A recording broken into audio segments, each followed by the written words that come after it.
Unité et diversité du peuple Akélé, c'est autour de ce thème que l'association Tébéké a organisé ce samedi une conférence à laquelle prenait part le ministre d'État en charge de la culture, Alain-Claude Billié-Bindi. Le point avec Charles Obamondo.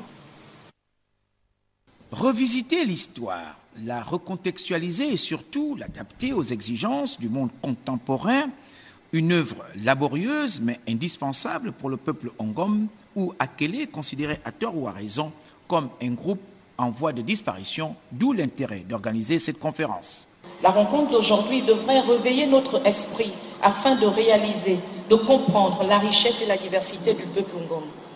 Chères sœurs et frères, dans ce monde globalisant, l'identité culturelle des peuples est une des panacées dans laquelle aucun développement n'est envisageable.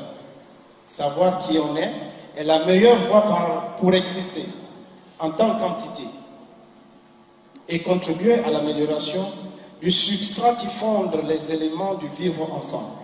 Et le ministre d'État, ministre de la Culture et des Arts, invité à ce rendez-vous du donner du recevoir, de délivrer aux intéressés le message ci-après. Nous, en tant que ministère de la Culture, et sur les instructions du chef de l'État, Ali Bongo Ondimba, nous travaillons à faire en sorte que les Gabonaises et les Gabonais se réapproprient leur culture, leurs traditions, leurs identités.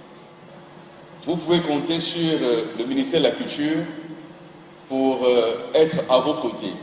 Concernant la démarche intellectuelle choisie par le conférencier, il s'agit de prendre en compte un certain nombre de paramètres pour pouvoir saisir la vérité scientifique dans toute sa globalité.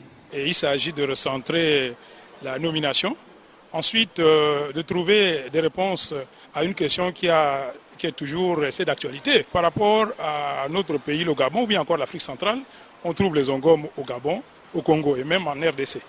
Et au Gabon, ils sont présents dans les 9 provinces du Gabon.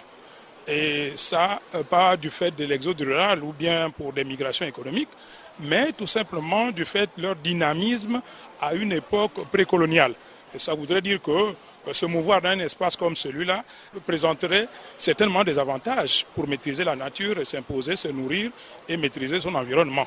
Un exercice de mémoire dont la pérennité constitue un enjeu constant et le respect des valeurs, un élément d'intégration du peuple Ngom dans la marche de la civilisation de l'universel.